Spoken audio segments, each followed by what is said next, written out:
Hello, this is Louis Mihael. And this is Gabrielle Christensen, your co-host. And welcome to the podcast.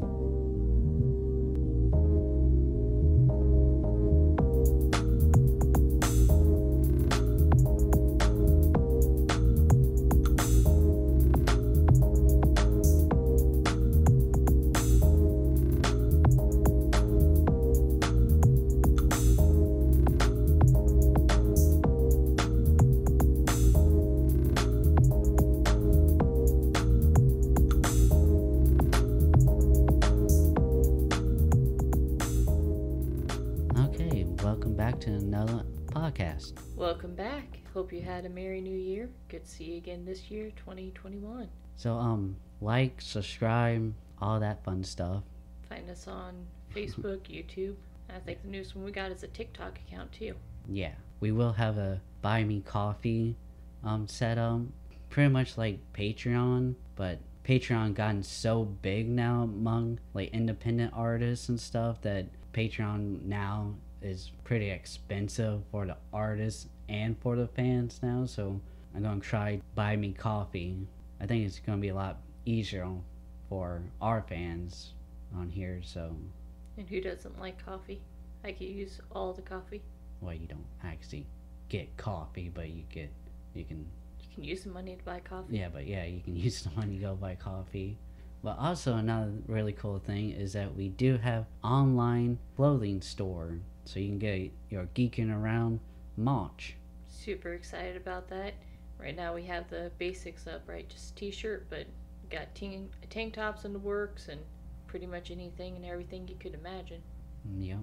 And it will be like Geeking Around the logo and ones of our avatars on there, which you should be able to see if you're watching the YouTube. Super excited about my avatar. Mm-hmm. Definitely gonna buy a shirt and wear it to my karate classes. And also, speaking of the avatars, the webcomic, the first episode of the Geeking Around the webcomic will be out when this is out as well. So look in the subscriptions or the show notes and you can find the link to all this stuff. Sounds pretty great. Love to see you there. Yep. Did watch that new Disney movie, Souls. Yeah. It's kind of like a spiritual sequel to Inside Out, which is actually one of my, not Disney, Pixar's. Sorry about that. I mean, it's Disney that owns it, but it's really Pixar's animation. But yeah, Inside Out is one of my favorite Pixar movies, and this one is directed by the same guy who did it. It was good. Seemed like a very interesting premise. I haven't had a chance to watch it yet. I felt underwhelmed really at the end though. Like everything, if you ask me, like how was the animation, 11 out of 10. How was the voice acting, 11 out of 10. How was like the technical stuff, like a lot of the, because it's in like New York City and like it looked realistic like at times, and the shadows and the lighting of it was great. I'm like, film students should be studying this film, how to set up for, a scene and stuff, and how to light it, even though it's cartoon, the 3D cartoon. But it was great.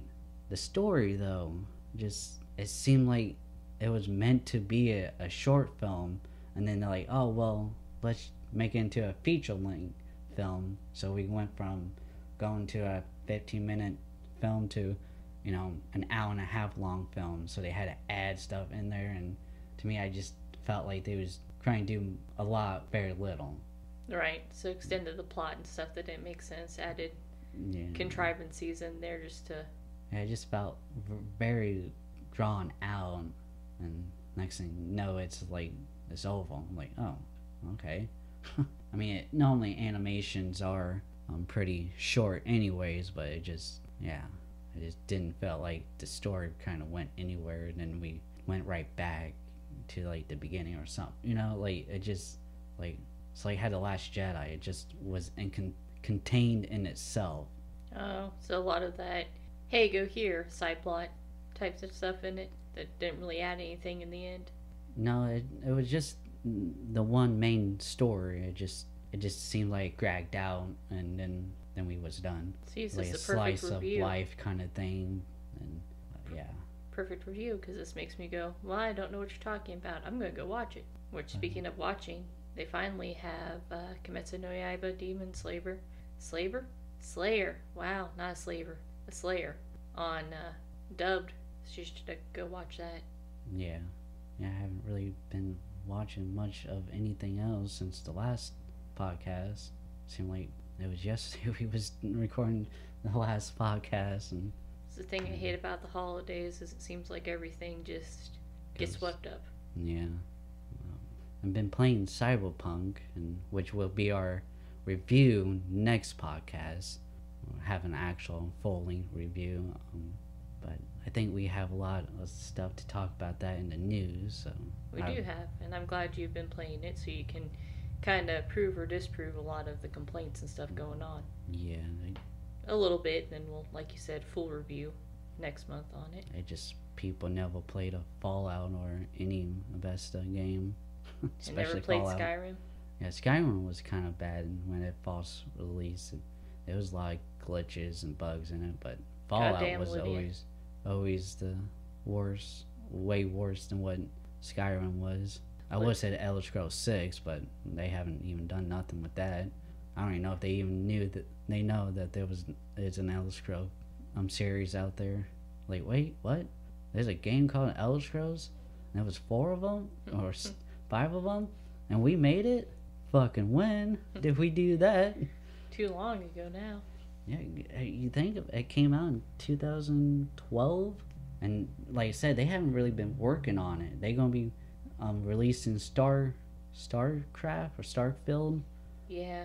Falls, which is still another like 2 years away, I think. And then you still gonna have all those. So I mean, it gonna be a good decade, way over a decade before we get an Elder Scrolls 6. Damn. Yeah, so I mean, that's like Apple waiting 10 years to make the new iPhone. I mean, this is your flagship, your best-selling thing, and you can't get it out in 10 years, It's like, okay. Especially when saying, oh, we're working on it. Yeah, and then they come right back around 2 years later when someone asks one of the executives, like, hey, so any news about Elder Scrolls 6? No, why are you asking me this? Fuck off. Like, he literally said that executive did, and then... It's like, what did Elder Scrolls do to you, man? Where was the memo that went out to the general public and said, Elder Scrolls is dead, don't ask us about this anymore? There was no memo. You should know. They just put... The only thing we have gotten was like 10 seconds video or something like that. I can't remember. At like ES or whatever the thing is called. And it was just a camera flying over some land. Just a typical fantasy, hills and stuff and grass, land. And it just said Elder Scrolls 6. Can't trust any previews anymore. And like I said, that was a good 2 or 3 years ago. Yeah, it's, to me, they fucked up. They should be ashamed of themselves, and they was my favorite gaming company, and now they're not. So I didn't say in the last 2 podcasts, because I think I've been in the last 2 podcasts, but I did recently started skateboarding again with my cousin Jeffrey. We haven't skateboarded together in like 15 years. So you guys are Bethsaida? Huh? You guys are Bethsaida? Yeah. And I think it's been like 8 years since I actually skated with someone else. Which there is a video. If you go to the YouTube channel and go to the playlist, you can find Neville skateboards, and you can watch the videos I had made of that very false day after 15 years. And it was pretty cool because I put Goldfinger Superman song, which is famous from the Tony Hawk Pro Skater. That was the big one from that soundtrack. Yeah, it was pretty fun getting back into it. And this weekend, when this podcast come out, it'd be like 2 weeks ago. We went to St. Louis. It was pretty cool, and all the big buildings and stuff. Because like in all the famous skate videos of actual pro skaters, because they all from like California, like LA and stuff, so they in these big cities and stuff, and we here in this small ass little town. So it was pretty cool to like almost get the same vibe as what they get, even though we can't do none of the tricks that they do, but Yet. it still was pretty fun. You're always supposed to say yet. Can't do it yet. Give yourself another week, you'll be fine. Yeah. But yeah, it's been pretty cool. That's pretty awesome to get back into something. It's like karate, because it was shut down for, our classes were for so long. So it's nice getting back into it. Should be testing for orange belt in probably another month. Cool. Wait, it's in a different building? Yeah, they moved to the YMCA, so it's pretty But neat. I thought they was still going. Like they moved to the Y, but they was still going. Or the Y got shut down. Yeah, the Y got shut Oh, down. okay. I didn't know the Y got shut down. Yeah, it was in the height of everything. So it opened back up in full strength, probably in fall, but still can't spar. No. Kind of hard not to spit on somebody while you're sparring. Yeah, get blood all over them. Punch them in the face. Now that's Sensei Andrea. She's good at doing that. Well, I think it's time to get cracking on our main event today. Get to torture you with an interview. Get inside your head a little bit. See what's swirling around in there. Stay tuned.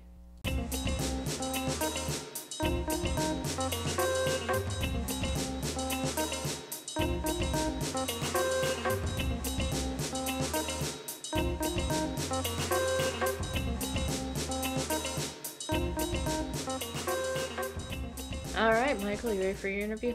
Yeah. Awesome.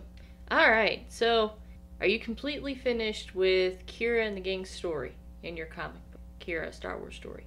Are you done with that universe, or is there any more you'd like to do beyond just Kira? Well, there is a part 2 that is coming. That was always planned. And it might even be a part 3. Because even right now, it seems like I have a whole bunch of story for it. Like more stories than there is pages. So it's pretty awesome. But yeah, even like in college when we was doing story writing and screenplays, I was told by my professor that I was pretty good coming up with really, how did she put it, like things that could be turned into a franchise, kind of like, you know, Star Wars is. With this one, with Kira, a Star Wars story, because we have the own civil war within that timeline, like it could be all like kind of like how the animated series Clone Wars was. So, and also thought about like a prequel showing the Jedi Master and who ends up adopting Kira and her Sith Falun, and like how their history and how they knew each other. And so I thought that'd be kind of interesting. But I would like to see like something like I was saying, the Clone Wars type of thing with, I think I called it in the comics Fire Wars or something like that. Yeah, where the Jedi become more authoritarian in their pursuits. And yeah, because they did not agree with the council's decision of allowing Kira, who is the offspring of a Sith Lord, to be in the Jedi Order. So they firing. That's an interesting kind of comparison. It's not canon, but it would be an interesting way to think about how the council and the prequels handle Anakin. That they're like, well, you know that one time, especially Yoda, you remember that one time that we all started killing each other because we couldn't agree on whether or not to take this kid in, and how bad that turned out. Let's not do that again. Yeah, and then there's like Yoda, he kind of have like a love interest with Kira, so it kind of ties and could easily tie into that, where he might been, you know, how would I say, he might be thinking about that when, you know, we gotta give everyone a second chance just because of where someone comes from or whatever. Could add more weight too when he's advising Anakin on not letting your emotions get the best in you, and more because Yoda always seemed like the most livid, or the most lived, not livid but lived, of the Jedi, which would make sense with his years of being alive to give wise counsel on things he's experienced before. And it's not unheard of extended universe, even canon extended universe series, to have love interest for Jedi Masters, because Obi-Wan had, I forget her name, but, Sabine? yeah, Celine? Empress Sabine, Bo-Katan's sister on Mandalore, that was his love interest. So this isn't the only comic that you've ever created. What comic was your favorite to create? Probably this actually was my favorite Kira was, but like a personal favorite because of different reason is Queen Black Cat issue number 4, because that was meant to be like a reboot of it, and like really went out of my way to make sure that it was great, because like False 3, like I just didn't know where it was really going, and went like a completely different way than what I wanted. So Queen Black Cat number 4 kind of brung it back, and then I fucked up on issue number 5. So but that one was pretty special to me, and as well as my one shoot comic Copon, which I made in the memory of my dog Copon, and made it like he was a guardian angel who fight the boogeyman and like monsters that was under your bed and stuff. And yeah, I remember reading Copper when I first started working at the company we both used to work for. That was the first one I read of yours, was Copper. It's a pretty awesome comic. Never got to read Queen Black Cat. How old were you when you were writing Queen Black Cat? I think I started 19, 20, somewhere around there. It was right after high school. Is that something you'd ever want to revisit and reproduce? Because now it'd probably be kind of hard to find the original artwork, or do you still have all that? You can find it, but like I said, I stopped at episode 5, and like I said before, things just started going different ways about it, and so I just I do have an idea for kind of like a spiritual sequel to it, and that I could like easily explain what happened from like Queen Black Cat, and just put in like a prologue, and then we just go into, it would be called like the Shadows Flower, and it's just like a very dark romantic kind of thing. Sounds pretty epic, man. So would you work on that before or after you continue the Kira series? It'd be after. I mean, I might not even do that, the Shadows Flower. Unfortunately, you told me about it, so you know I'm going to bug you to death over it. Unless I want you to actually do it, then maybe I should keep my mouth shut. So what was your least favorite comic to ever create? I do not know. Probably Queen Black Cat number 3, because like I said, that's when it started. I went a completely different way than what I really should have been, because I like Queen Black Cat, like I said, was like a more of a dark romantic kind of thing, and I kind of made it into more of a action thing, and it's like, yeah, it just didn't flow right, and that's when I actually started doing one shoots after that, because I'm one of those type of people that like I come up with an idea because I watch something or music, listen to some type of music, and like it might not be in the same genre, you know, like I might have an idea for an alien movie, kind of like the scary movie Alien. I might have an idea that's kind of like Batman, like a superhero that's like Batman. I might have an idea that kind of like Bleach, you know, like it, in which all those are completely different from each other. And so that's why I started doing one shoots, and that what led me to it, because the issue 3 of Queen Black Cat. Understandable. I imagine the creative process is incredibly trying to keep everything focused, and you don't really want an editor, because then they just start putting too much of what they want, then you hate everything. Yeah, and then like I found like I couldn't keep coming up with ideas, because that wasn't my first like ongoing comic, because Freedom from War was, and that was just that was one of my very first comics I ever did, and that was like a rip off of Bleach and like any anime out there at the time, and like Dragon Ball Z, but like I just couldn't like keep going. And I think I did like 3 issues of that, and I moved on to Queen Black Cat, and like I said, I did 3, and then I started doing one shoots, and I came back to 4, and and then I did 5, and I found like I'm more like Quentin Tarantino. Like he had Christopher Nolan, because most of his, other than the Batman trilogy, all his movies, none of them have sequels or anything.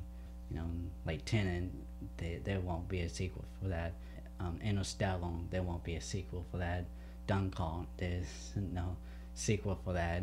But Quentin Tarantino's also like that too, though he kind of has it in the same, like Django and The Hateful Eight is kind of in the same universe, and Reservoir Dogs and Pulp Fiction is supposed to be in the kind of the same universe, but not really. Like, so Kira is going to be something pretty special that you already have everything planned out for 2 parts, if not 3. You have everything from where you want to go now to where you want to end.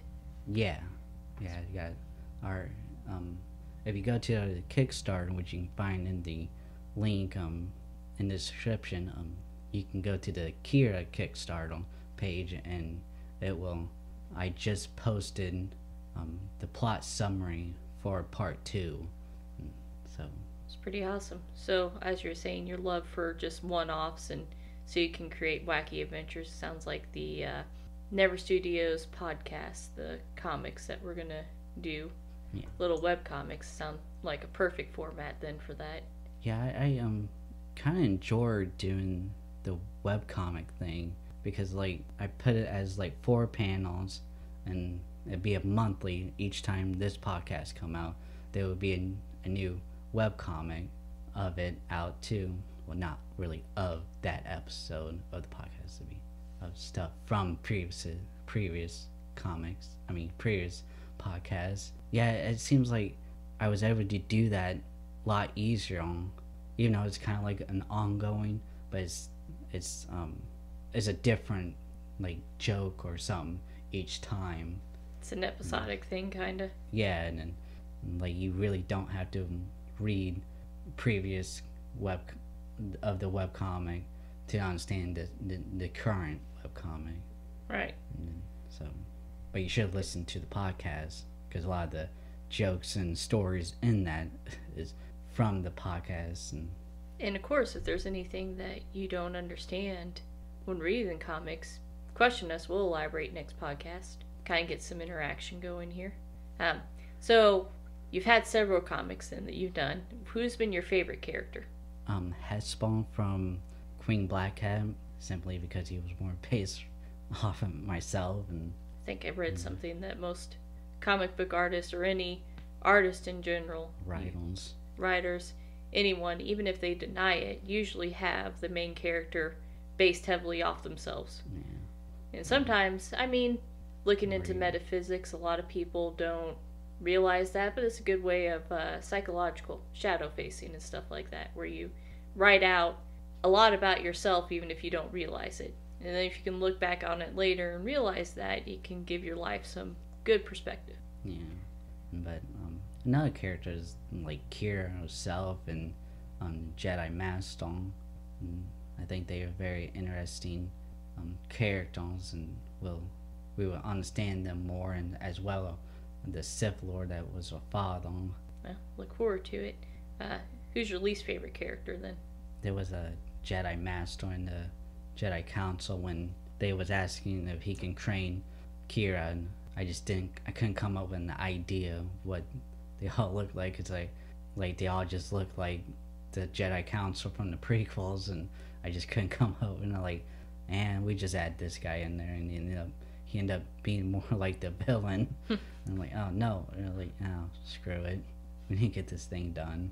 I mean, a good in-universe explanation is be like, oh, that's the villain's buddy, and that's what they're trying to go for, that perfect, in their mind they see themselves as perfect, so they're going for that, hey, we look the same, so therefore we must be perfect, it's fine. So when you're doing your comics and stuff, what tools do you prefer for drawing, or do you do everything digital? Sometimes I will draw like just a character or something when I'm doing like the concept art or character design. I wouldn't sketch it with a pen and paper and stuff, but yeah, mostly digital.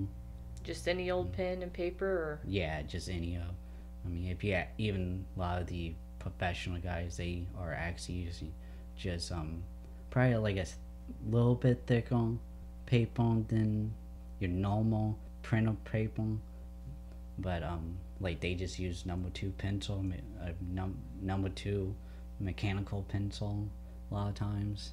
So a little tip for any person out there, inspiring artists, like it's really not about the tools. They just going out there and drawing, and you really should start with pencil and paper first, not go out and buy, like I see all the time on like Facebook and stuff, and people asking like, oh, should I buy the iPad Pro and the Apple Pencil because I really want to get into drawing? It's like, well, yeah, you can go and spend $1,000 on an iPad Pro, and then get the $150 Apple Pencil, and then buy, Procreate for $10. So I mean, you way up there. And that get pretty expensive, and all you're gonna be doing, because you don't know how to draw, is draw stick figures. I mean, it's kind of useless. Where you could just buy cheap notebook from Walmart and some pencils, and probably cost you like $95 to do that.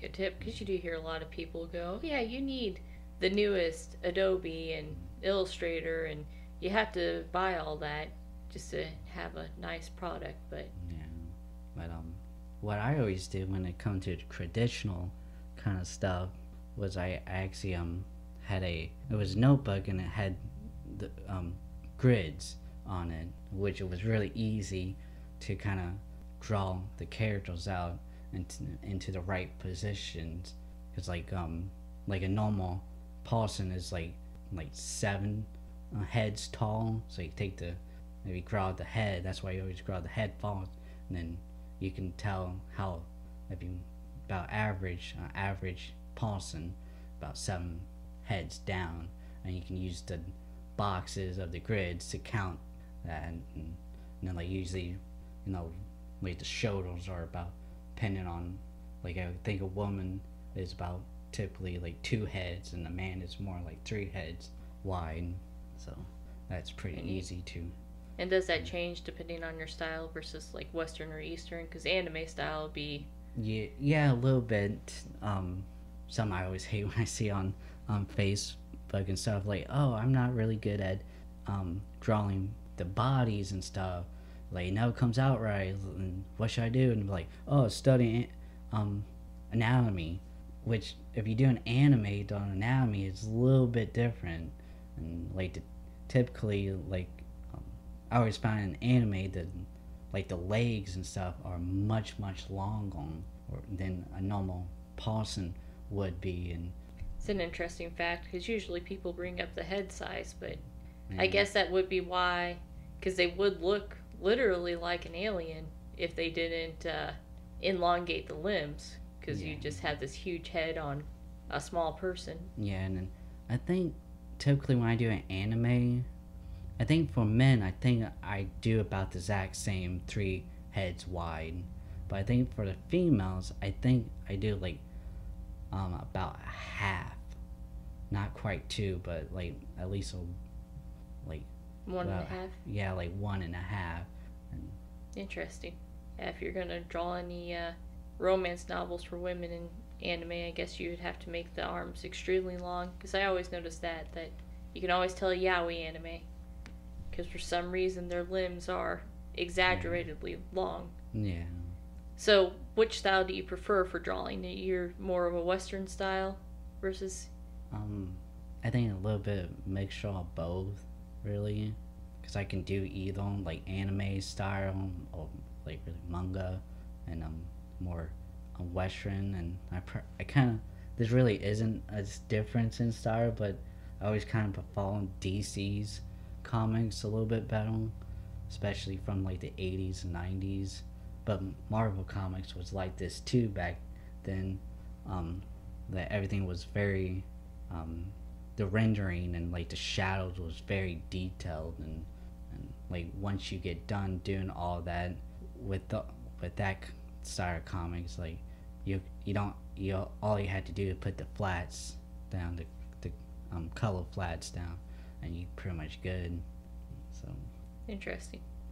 but yeah, I try to do a lot. Like you can see, when and this one that I kind of hate about Kira, and you can show that we was kind of got a little rushed and started cutting corners on things. But you look at the first couple of pages, you can see that it's a lot more detailed, and the shadows, and I mean the rendering and stuff, and then it kind of fades, kind of not has detail, and then kind of goes back in those last couple of pages. You did pretty well to get it back in the last couple of pages, because a lot of comic manga, I read a lot of manga, so a lot of manga panels you'll see that where the first, especially your first issue, your first few pages are wonderful, and then it kind of as more you get interested in the story, the more dull it gets, and then usually 3 issues in, you're looking at pretty simple. Yeah, pretty much nothing in the background. Yep. Stuff. So I know you really had a love for music. Does that play any part in your creative process, or do you just kind of block everything out? It depends on what process I'm in. Like I said earlier, like ideas can easily come from me listening to radio, driving, to a store, and but when I'm writing, I tend to listen to video game soundtracks, or film soundtracks, or anime soundtracks, and if it doesn't have too many like actual song, like they singing into it, kind of ambient, in the background noise. There was a great study published on the fact that video game music and stuff like that, because it is designed to not be too distracting, but also keep you on task. It's a wonderful study. Yeah, I actually just read some not too long ago how a lot of students are listening to the Super Mario Odyssey soundtrack, and why are they studying, and how good it is. And actually some of the webcomic, the Geeking Around webcomic, I was listening to that as well, because it had that more, because the webcomic's more fun, and where Kira can kind of does go a little bit dark on, so it wouldn't be good for that. But with the webcomic, it was perfect. So if you're like getting back to Queen Black Hat, so for that you use more of a heavy, dark atmosphere music. I think I listened to the Queen of the Dam soundtrack. Means you're not lying about how old it was too. Well, Queen of the Dam came out way before that, but yeah, and stuff from like Him as well, in the HIM. Yeah. And stuff like that, and a lot of emo-ish kind of things. But when I'm drawing, and I actually do perform to watch anime, and well, not really watch, kind of drawing, but have that in the background, and it all depends on how, if I'm doing, like I said, that my very first one comic was Freedom from War, and it was basically a rip off of Bleach and Dragon Ball Z, so I watched Bleach and Dragon Ball Z a lot. With Kira, I just watched the Clone Wars TV series a lot. Neat. I wouldn't have suspected you to say that. Actually, would have assumed having something like that going in the background would distract you, because you would start listening to dialogue. But yeah, but I'm kind of looking at the visuals too. How they setting up the fight scenes and stuff. Like Bleach has some of the best fights scenes back in that time, and so. Yeah, it really does. Miss Bleach. So you're talking about your first comic. How old were you when you did your first comic? Because you actually went ahead and had it printed out. How old were you for that, and how old were you when you really started drawing? getting really interested in it? Well, I was drawing when I was a kid, and just comic book characters and stuff, and I did with a few friends in school, made our own little comic script that like we just put on a piece of paper and then we folded it into a couple of pages of it and staple it, and that's how we made these little, 5 by 5.5 by 8.5 little booklets. But when I first like seriously, like wanted to make an actual comic, it was around the end of high school, and I can't remember which one. Like I said, Freedom for War was one of the falls, but there was others I just can't remember. Because a lot of them I was making a lot of them, but just didn't really put it out there or got printed. But I think Freedom for War was the first actual one that got printed. And you said your influences then were pretty much have always stayed the same then, just in general, anything artistic really inspires you, especially anime and comics themselves. Yeah, my style had changed over the years, and how I do things. Like at first I was doing all completely traditional, and then kind of started doing more digital as time went on. I used to just didn't even listen to like game soundtracks and stuff while writing or drawing and stuff. This actually came from an idea from my friend Bryce and Tracy. When they wrote, they said they mostly listened to video game soundtracks or film soundtracks. I'm like, oh, okay, cool. And I started doing that, and it kind of helped me a little bit better. Awesome. Writing is actually like really hard for me. Writing's really hard for everyone, regardless of how they think it. 'Cause if you actually want a engaging story and to actually have an ending, because a lot of people start something and then they never have an actual ending for it. Yeah, and then like at first I would write it because I didn't know how comic book writers write those stuff or manga, and like I would write like I would thought they would write a novel, and I absolutely hated it until I got more. Because in high school I took theater class. I was in theater class, and we learned how to do playwrights and how to write plays, and which is very similar to screenwriting. And I would started writing it like that, and it got a lot better but that was like a high school thing. We wasn't really doing how the professionals really do it, and I started doing it more and more, and then I did went to college, and I did have a screenwriting class, and so I think a lot better doing it as a screenplay. Controversial question then. Do you think that college was worth it? No. For me it wasn't, because I already had a pretty good idea. Because I was like, what, 27 when I went to college? 26. 26? Yeah, I thought when you started. Well, although you finished everything in a year, right? 2 years? 2 years? A year and a half? I don't know, man. But it was a lot later in life. It wasn't right after high school, and I already knew a lot of it already. I mean, the main thing that college really taught me is just more like what is acceptable in the professional field.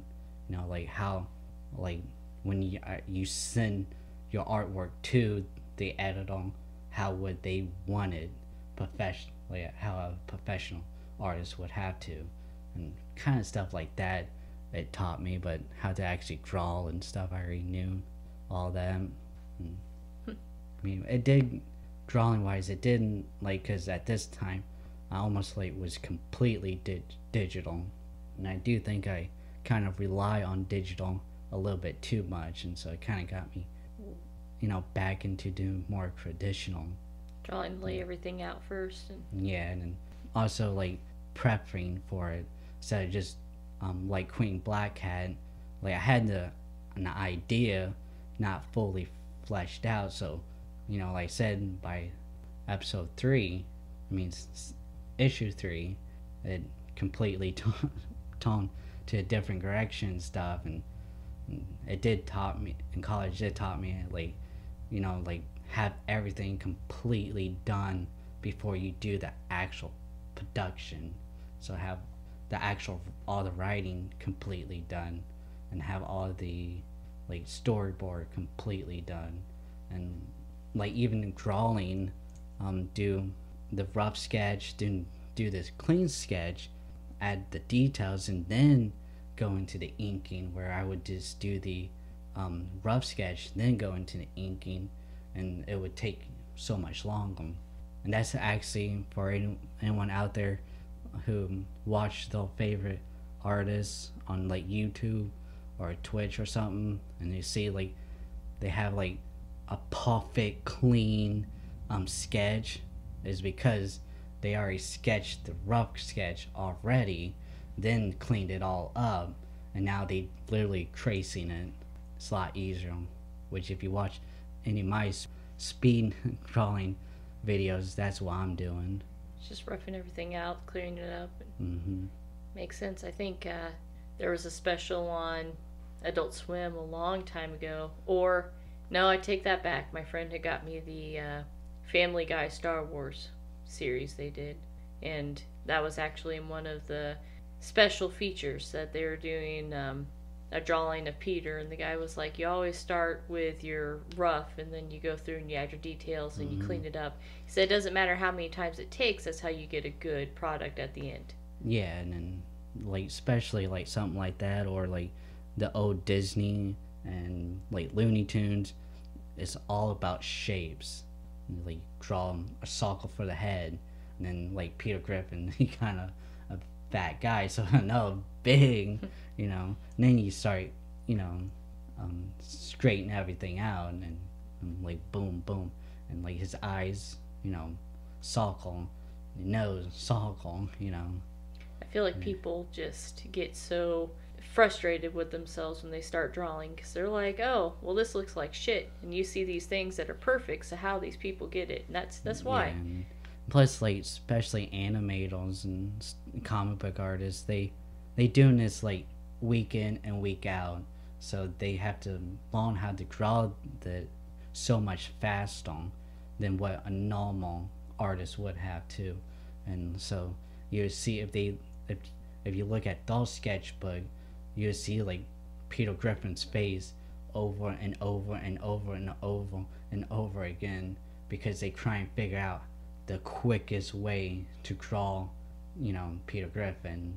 I think there was like a Disney one documentary which showed one of the animators having that like on his desk to his side, and it showed like different poses of like Mickey Mouse, but it's like each pose had like 20 of that same pose over and over and over again. It's because they try and figure out how the quickest way, and it's all about the simple shapes.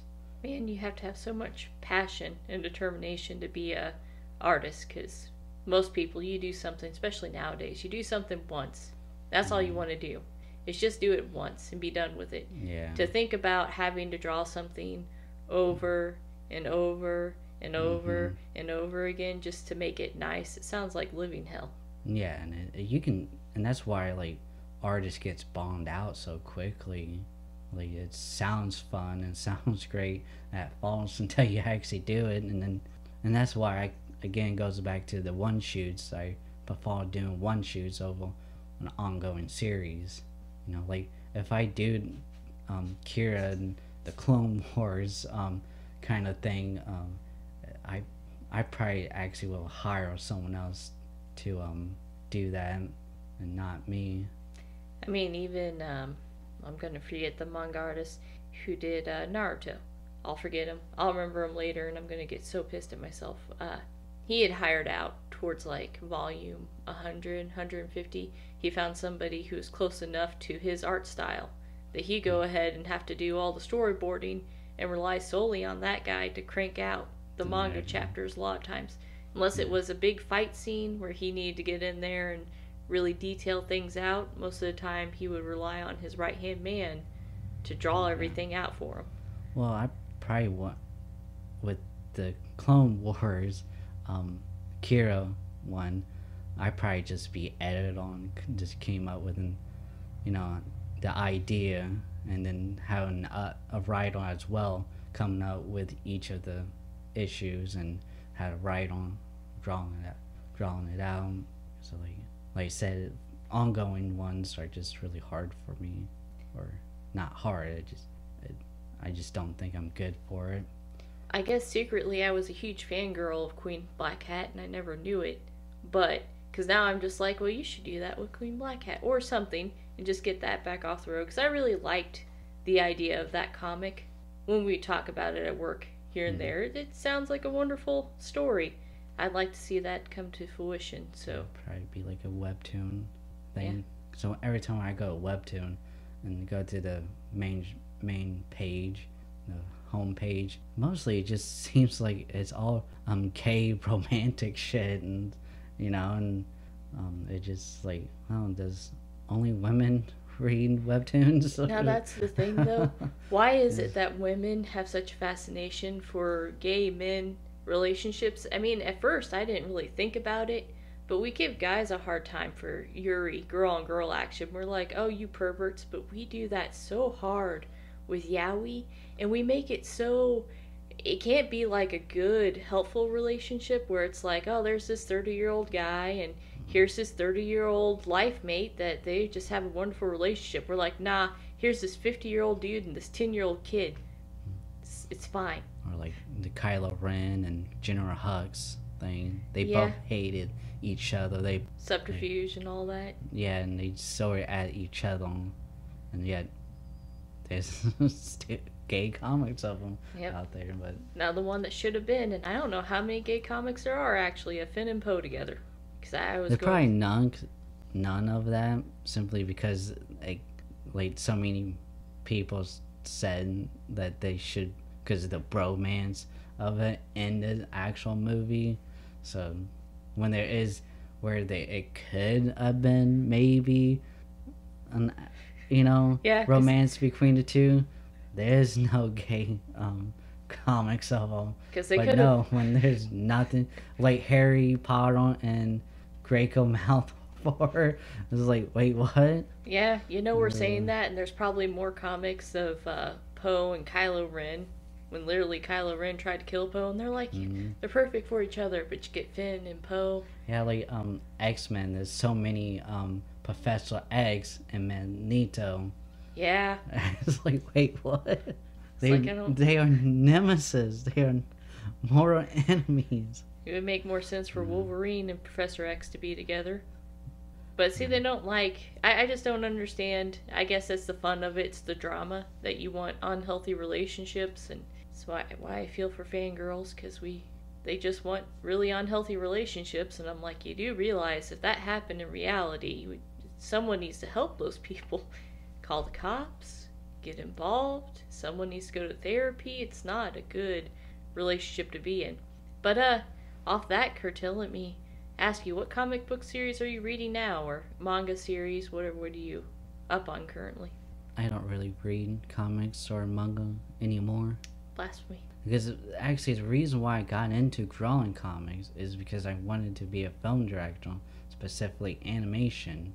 I mentioned before how a lot of comic books write-ons write it in a screenplay for like a movie, and then they always make the storyboards, which they do that for animation and even live action, especially when it has a huge like special effects in it, like Star Wars. They will make storyboards of that.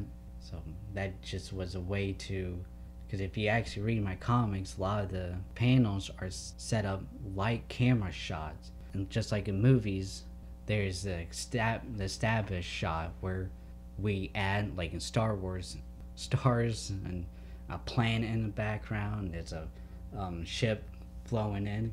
We know that we are in space. We know, where we at. And when we go to a new scene, there's another establishing shot. And like after that, we go more into the internal shot, which is inside the spaceship or on the planet. So yeah. So really, in the next 5 to 10 years, you'd like to see yourself kind of branching out from comics and doing more of an animation? Yeah, I would like to have like Kira, um, like part one and part two and stuff, as a kind of like a motion comic, and probably be just slides and like um, things, and but add music and sound effects, even maybe voice acting. At least get started in that, and like I've been doing the skateboarding, editing the videos for those. So I'm trying to branch out to it. Very cool. But I always wanted to do like short films and stuff, and but I just never could get people help like actors, and I could do this cinematography, the camera work and stuff, and but like still need a little bit of crew, but you definitely need actors Yeah. in a movie, and that was always the problem. Like I just never could find anyone to act in the movie. It's a very hard thing to find. Anyone who yeah. actually cares to do that. But And is good at it. But yeah, in high school, I was in video class, and we made some short films, and we had the class that we could use them as actors. And my favorite one that I did was a Batman one, where like Batman like shows up into like abandoned warehouse or something.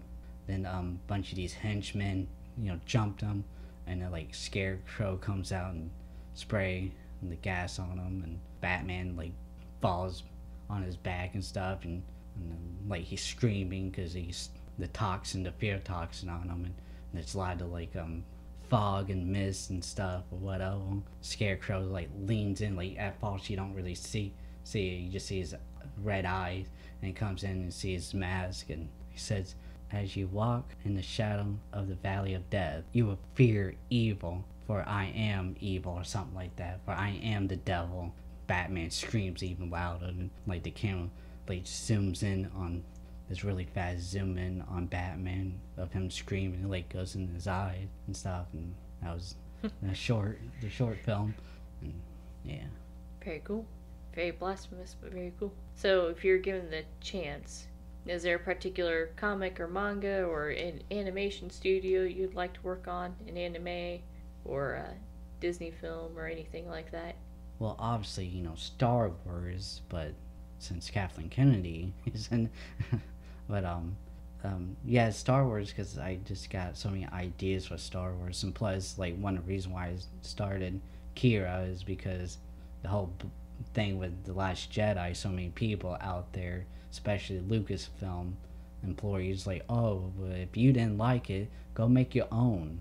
Now, well, of course, I don't got $200 million that Lucasfilm and Disney is giving me, like they did to Rian Johnson, for me to make my own Star Wars fan film. So I mean that's kind of how I did Kira, but yeah, I like Disney because they own pretty much everything, because they own Star Wars, they own Marvel and stuff, but I don't really want to do Disney films because I don't want to problem Mickey Mouse.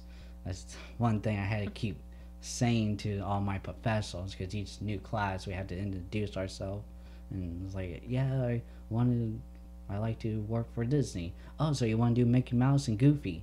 "No, I want to do Luke Skywalker." There's the YouTube Star Wars Kids YouTube channel where it was called like Star Wars Galaxy Adventure or something like that, and it kind of do like a 2-minute recap of highlights from Star Wars, and one of the best one which was like more 5 minutes from Empire of Luke and Vader's fight, and the animation in that, and it's all 2D, is way better than what was in Clone Wars or Rebels or Resistance.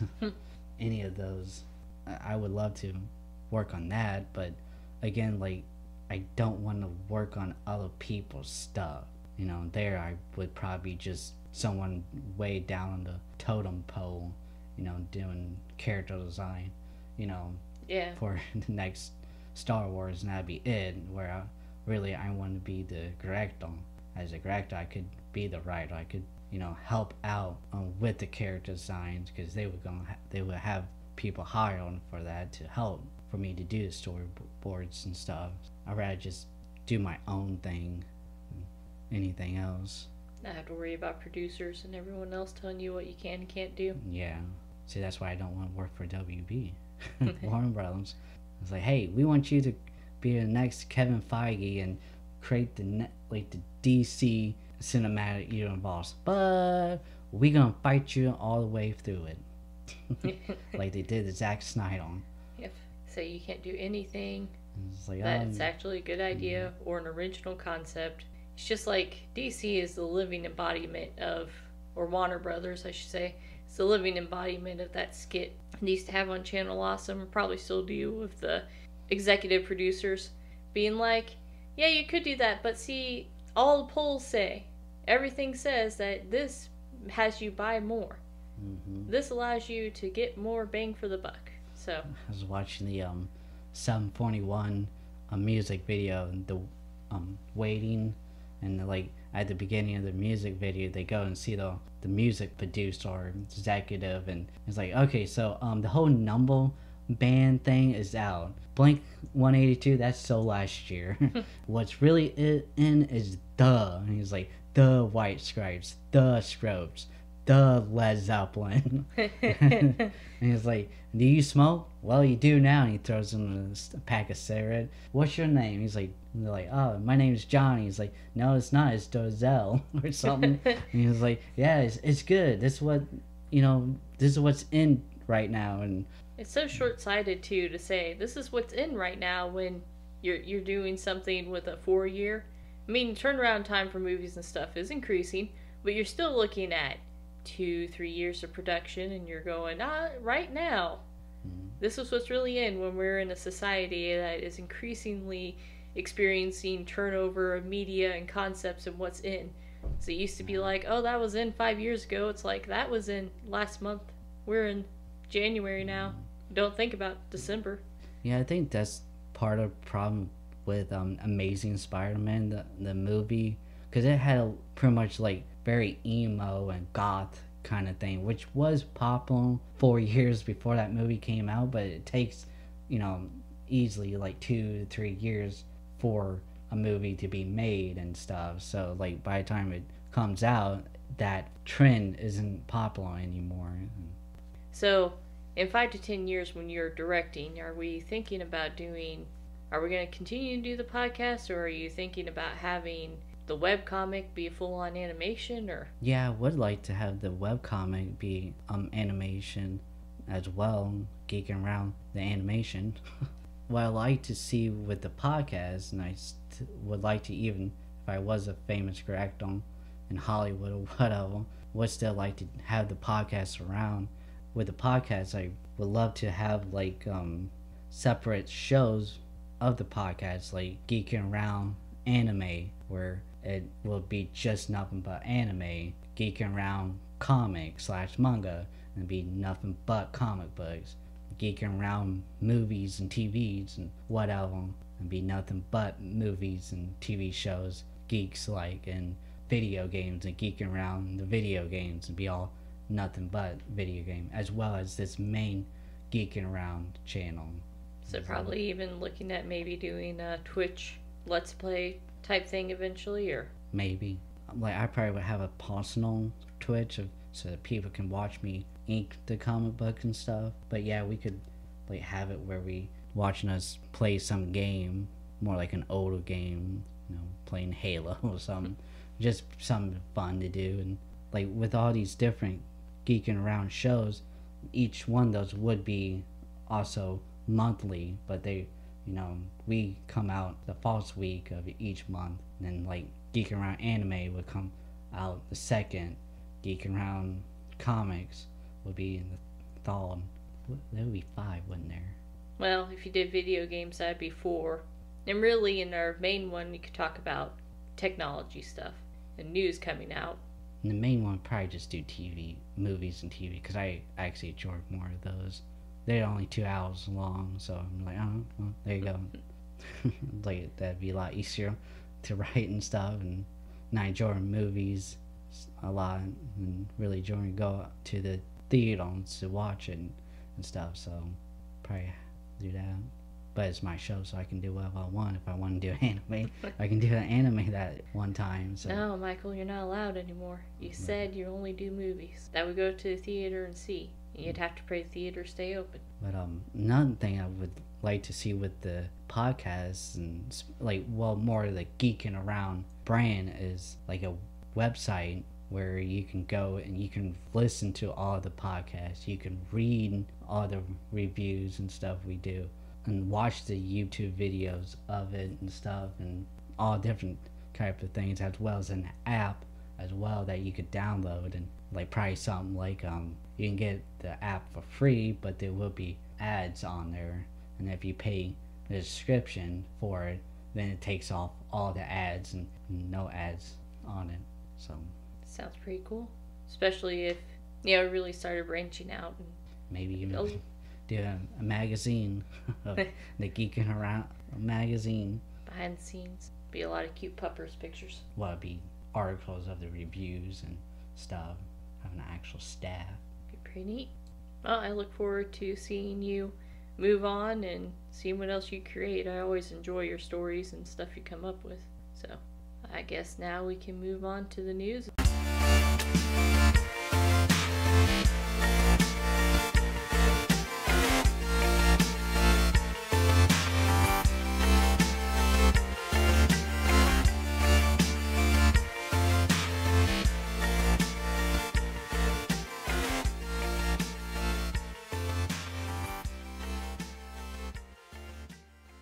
Alright, today we have so much news for you with the Disney investor preview that they had to try to get us all to invest in their stock, which, by the way, buy Disney stock. It's a pretty wise investment. I'm not a financial advisor. Maybe don't take my word for it. But some of the highlights, and especially the one that's the most pretty much heart-touching, is in honor of Chadwick Boseman, the role of Black Panther will not be recast for the upcoming sequel.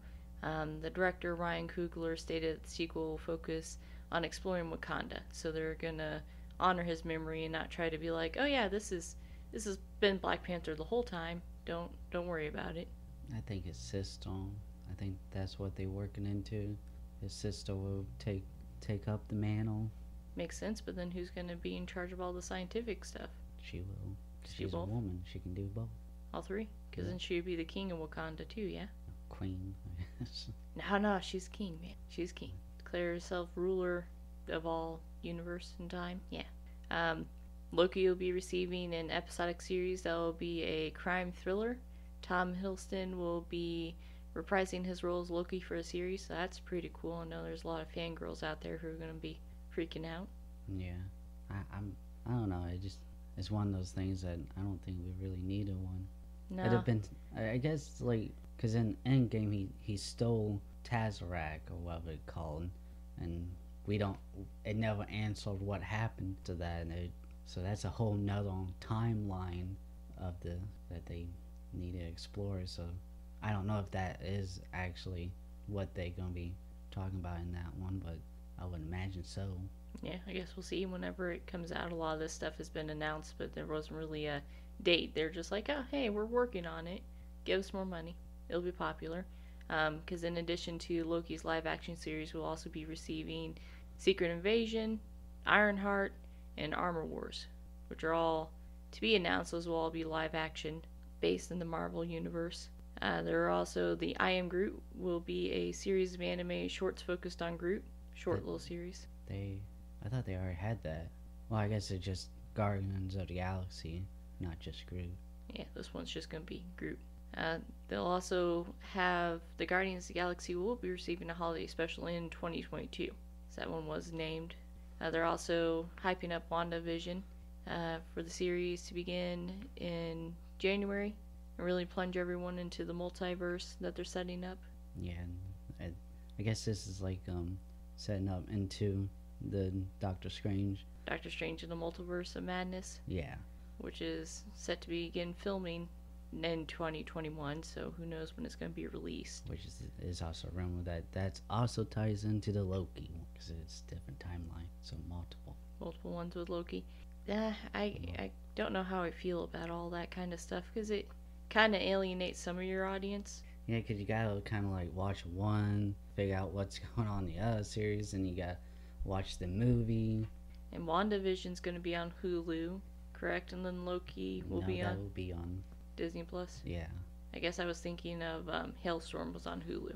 So WandaVision will be on Disney Plus, but then you have your theatrical release, and I just don't know. I guess everyone's just going to take the plunge and end up getting the subscription, which I guess is what Disney Plus is banging on. Falcon and the Winter Soldier has an official poster, and shareholders were shown exclusive clips, but no more updates are available at this time as far as the release date. Yeah, that's like, as far as I remember, Falcon and the Winter Soldier was like right after Endgame was in the making. So like, what taking them so long? Yet we can WandaVision, which I don't think it was announced. I think it was announced after them. So Yeah. I don't know. Priorities, man. Black Widow still hit theaters on May 7th without a same day streaming available, so you'll be able to see it exclusively in theaters first. They are gonna go ahead and stream it on Disney Plus, just they're probably gonna wait for the theatrical run to at least hit its peak. Yeah, and say I think they did that with Mulan and stuff. Ant-Man 3 has a proper name now called Ant-Man and the Wasp Quantumania. Quantumania. There we go.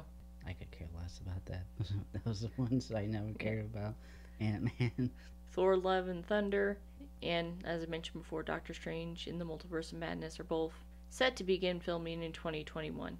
It's strange to me that they haven't started filming yet. Well, with Doctor Strange, the original director walked out. Okay, that one makes sense then. Thorn, Love, and Thunder. Don't know.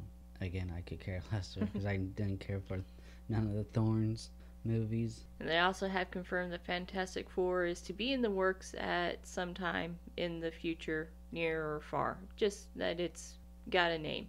Well, Fantastic Four. It doesn't have a name. It's just they're keeping it in there. I didn't mind the Fantastic Four, the original one, back in early 2000. And I think I mentioned this on a podcast before, that Fantastic Four is just one of those comic books that I don't think translate very good to film. They tried so many times, like, maybe just give it a rest, you know? Maybe give it another 20 years and see what technology can do for you. I don't think it's technology. I just think it wasn't all that great of a comic book to begin with, and I think it just was good for the time when it came out. It was great for the time, but I just don't think it's gonna translate very good in film. But since it's Disney, people just gonna like it one way or another. Yeah, no, it's not Warner Brothers. No matter how mediocre it is, just like how almost all the Disney Marvel films are. Yeah, there's definitely a divide on how much people hate on DC, but then they'll love whatever Marvel does with Disney. And it's like, they're about the same for the most part. It's going on in Star Wars. Rogue Squadron movie will be directed by Patty Jenkins, the director of Wonder Woman. And Wonder Woman 1984. Haven't seen that one. Can't say anything. Yeah, I got HBO, but yeah, I'm gonna wait till we go see it in theaters, and I explain why in a little bit. Yeah, a little later on, get to a ranting session. This is a lot of information dump mostly. But I think it'd be the first Wonder Woman was alright. I mean, it wasn't mediocre. I just don't think it was as great as what everyone claimed it to be, because all the feminists and SJWs all thought that was the greatest film of all time because it had a female lead. But just because you have a female lead doesn't make the movie good. It was alright, so it might be alright. Yeah, it wasn't bad. I did like the way they used their actors who were actually athletic women to be the Amazons. That was a nice touch. Yeah, that one God, I can't remember her name, the bodyguard and head of the army from Black Panther, the bald-headed chick. Yeah. With the spear. She was in Wonder Woman. There you go. They're just crossing over all kinds of stuff. So The Mandalorian Season 3 will be airing Christmas of 2022, which is kind of sad they're pushing it back to Christmas instead of having the... Well, that'd be a year. Yeah, almost a little over a year though, right? Because it comes out usually in October. Oh, yeah. See, just Christmas taking another thing away from Halloween. Although maybe it'll be more of a Christmas theme than for their first episode, maybe. It's a wild guess there. Ander, a spy thriller set prior to the events of Rogue One, will be airing in 2022, starring Diego Luna, reprising his role as Cassian Andor. Yeah, again, it's like the Marvel shows. I don't know. I was not that big of a fan of Rogue One. I did like his character, but I mean, come on.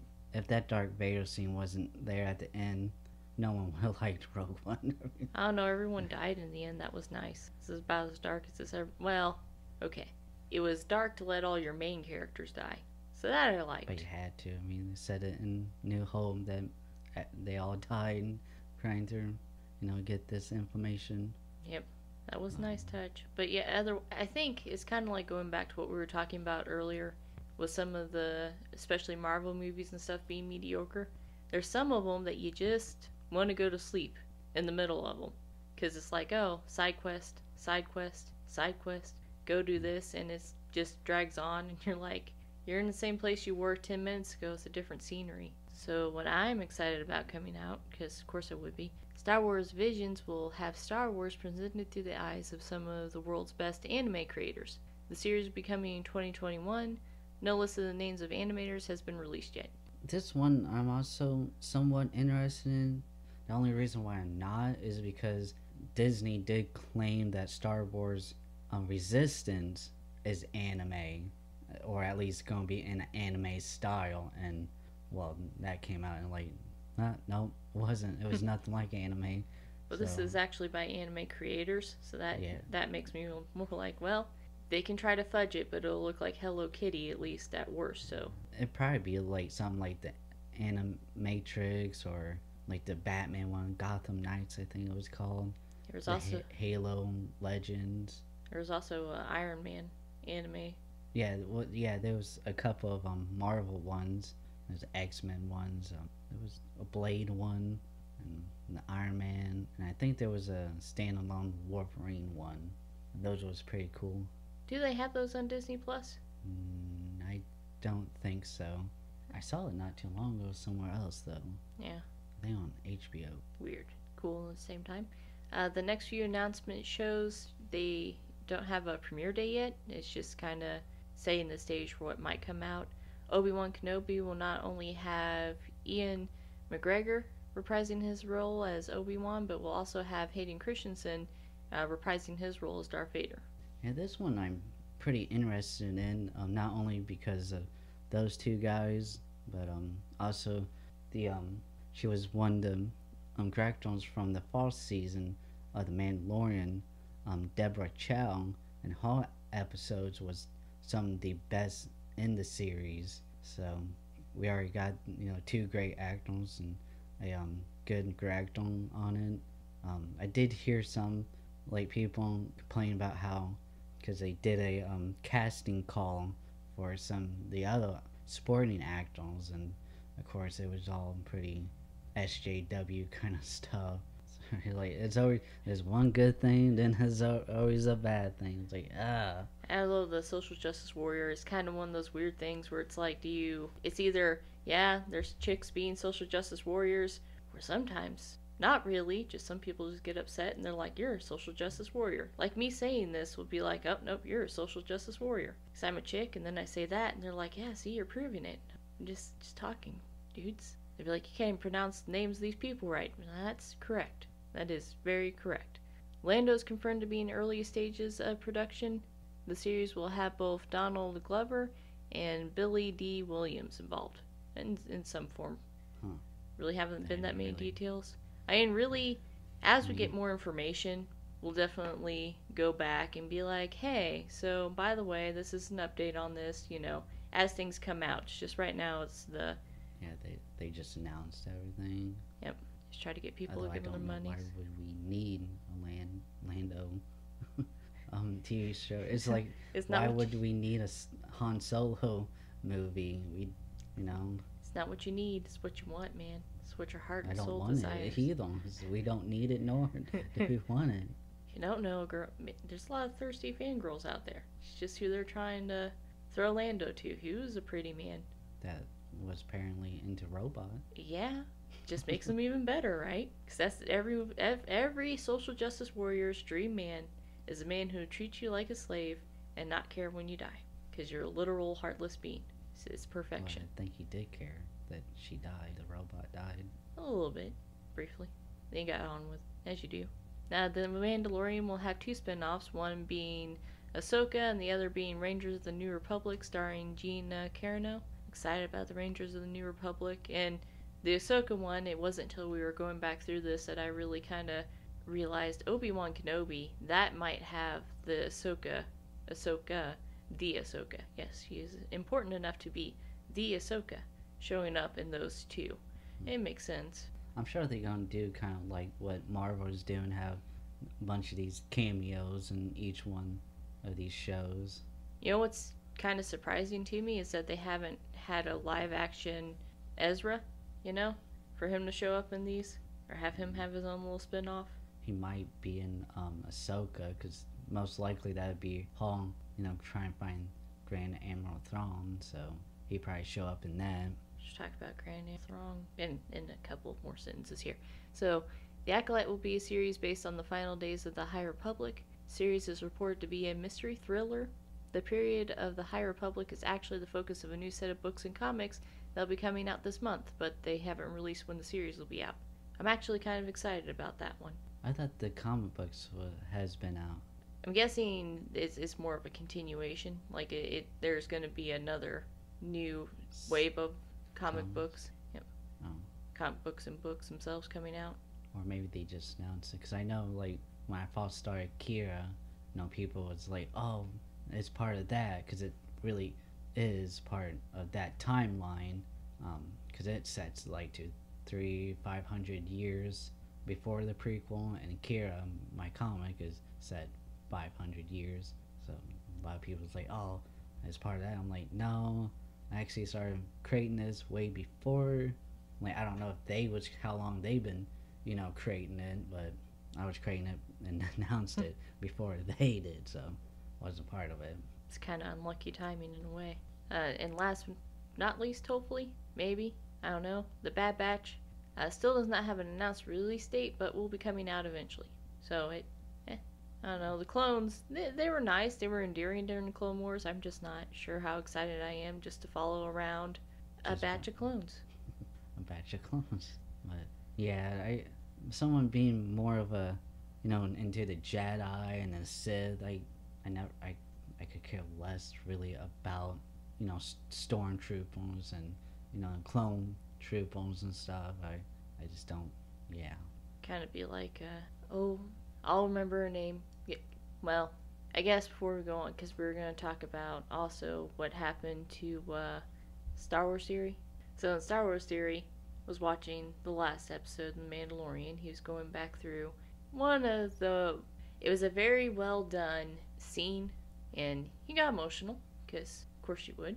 You get excited about something, and he ends up getting called out publicly by an executive at Disney. At Lucasfilm. Lucasfilm? Yeah. But that is under Disney.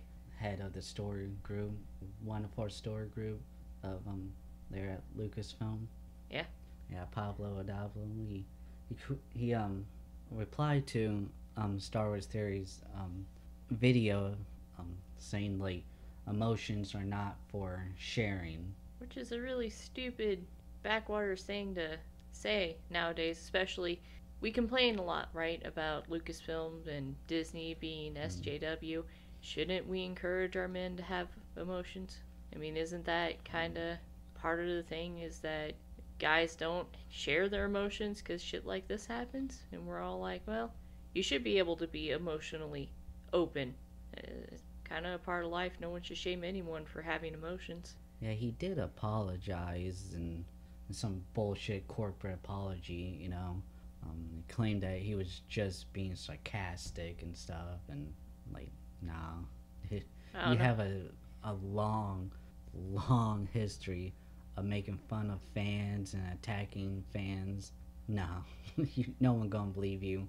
I don't know how you could say that with sarcasm anyway.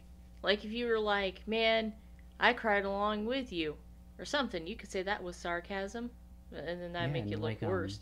But Mark Hamill tweeted something out and saying that I can't remember exactly what he said, but he was with Star Wars Theory. yeah, He said something actually nice where Lucasfilm executives said something mean, and yeah, it just pretty horrible. mm, Especially with the guy, because I remember when Star Wars Theory had their YouTube video talking about it, and they had the tweet up. They were like, what I can remember from the tweet, they're like, I know I'm a grown man and I can go out in public and cry at a theater of my friends getting emotional, but recreating stuff artificially for your fans is stupid. I'm like, aren't you recreating in a way by telling us that you go to a theater and cry? Aren't you kind of recreating that?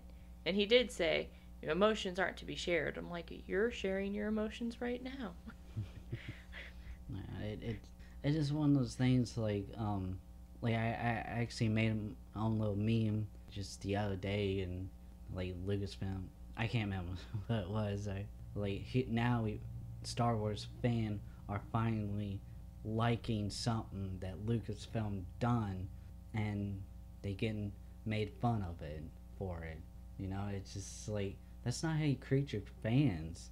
I don't even know. And to me, Gabby knows my stance on managers and stuff, that Disney needs to go into Lucasfilm and tell the executives and these people to stop doing it. Grow a backbone, and if you have to, fire them.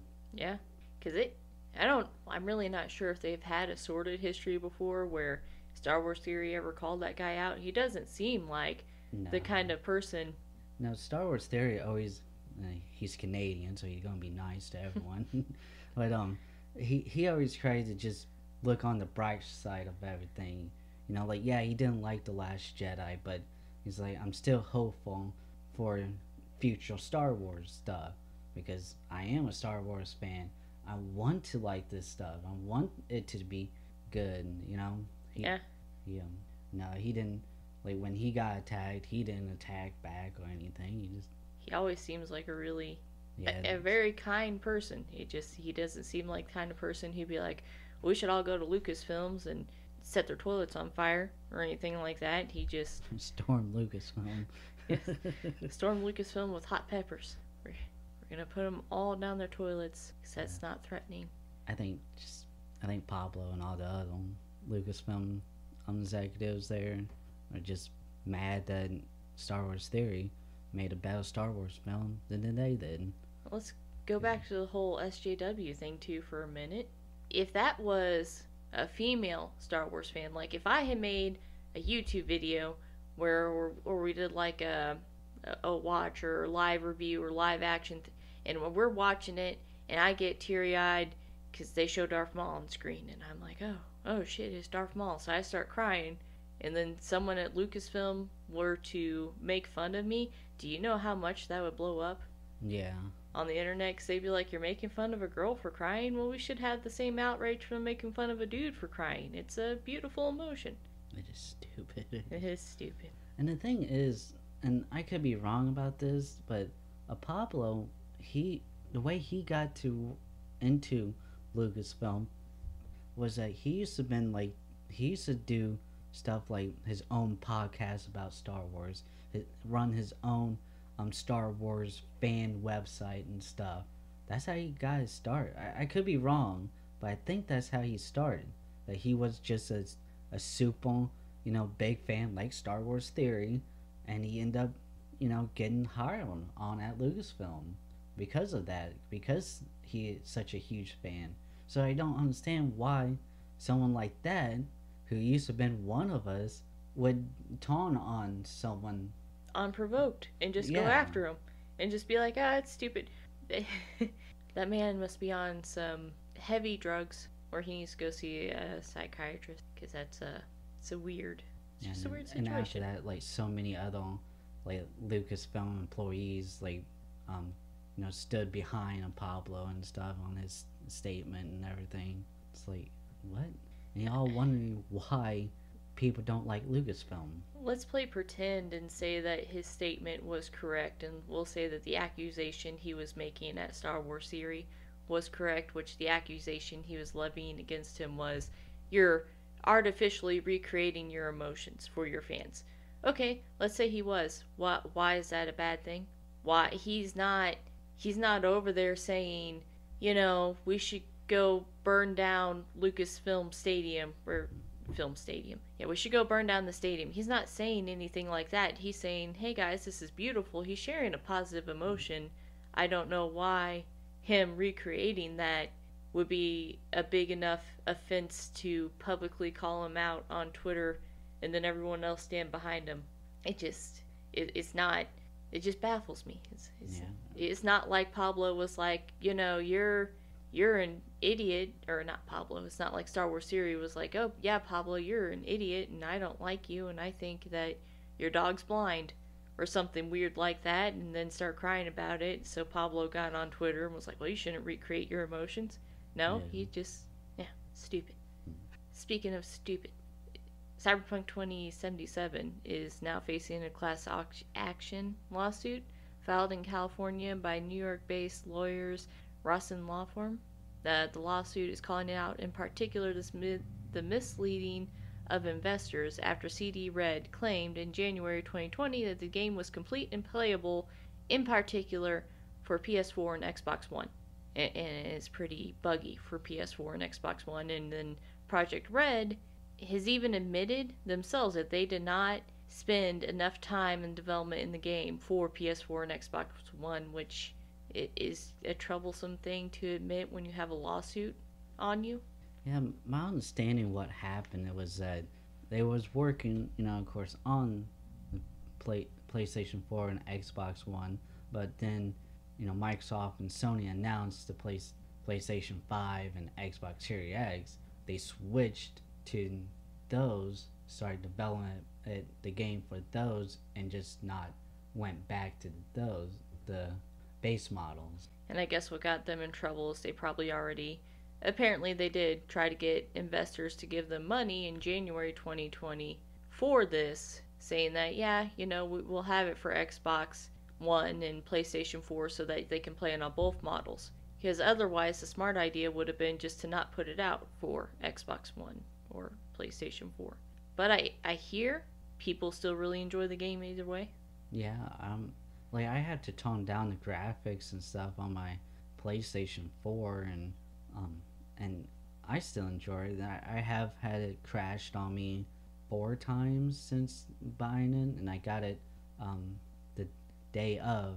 I pre-ordered the game, so I was able to play it that night when I got off work. And ever since that one update, things have gotten a lot better on. I still have the graphic settings on low and everything, but yeah, I so far like it.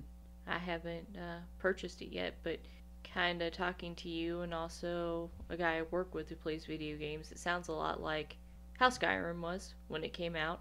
It was buggy. I don't necessarily know that there were a few times you had crashes. Maybe not a crash, but crashes. You get stuck in a save or stuck in a battle you couldn't win because Lydia was an asshole and was halfway in the ground and blocking your attacks. But it was still a fun game, and everyone still kept playing it to great success. So Fallout 4, Fallout 76, especially 76, that it had a lot of bugs in it. And I think one of the problems about this, and I was actually just listening to a podcast the other day, and they was talking about this, that developers just nowadays are getting lazy, put out a half-baked game, and then just try to fix it, and the updates and patches and stuff. And this game was supposed to come out back in April, so I mean they should have, which is for here in the United States, that's when the pandemic really happened. Yeah, because we didn't get a little bit late on. So it's not like the whole them working on the game has been during the pandemic. No, they should have it pretty much done by that time. And then Yeah, like I said, they kind of, the lawsuit will probably settle out of court. But I think that's all I have for you today. Yep. So, you guys have a good time doing whatever you're doing. Stay safe, especially now that winter is fully upon us. And we'll catch you next time.